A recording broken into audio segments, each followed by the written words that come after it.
I called General Odierno when this thing first kicked off, and I said, look, we don't want to go to the media with this. We want you to fix it.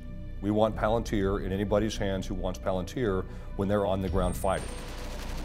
This doesn't have to be a big deal. Let's just fix this, and if somebody asks for a different software program, give it to them, especially when it's extremely cheap. And you know, we thought that was going to be it. Army Chief of Staff General Ray Odierno stepped in to approve the 82nd Airborne's urgent request for Palantir. He also ordered the review of both DCGS-A and Palantir by the Army Test and Evaluation Command, or ATEC. ATEC's original report from April 25, 2012 showed 96% of troops surveyed recommended Palantir. It was shocking to me that the Army, to this day, still will not say that their system's bad and that Palantir works.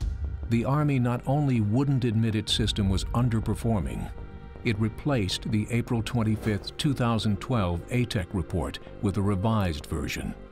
That one was dated May 25, 2012, and it was approved by Brigadier General Laura Richardson. What the Army did is dug their heels in for no apparent reason, except for the, I would guess, pride of the different program managers who didn't like this outside company doing better than what they were doing. The ATEC report was a problem for the Army. The House Oversight Committee wrote a letter to then Secretary of Defense Leon Panetta, referring to actions taken by the Army to seemingly cover its tracks. A June 29, 2012 memorandum from Colonel Joseph Martin, commanding officer of the Army Operational Test Command, directed that the original April 25, 2012 report be formally rescinded and replaced by the May 25, 2012 version. A separate memo was then circulated ordering the destruction of the April 25th report.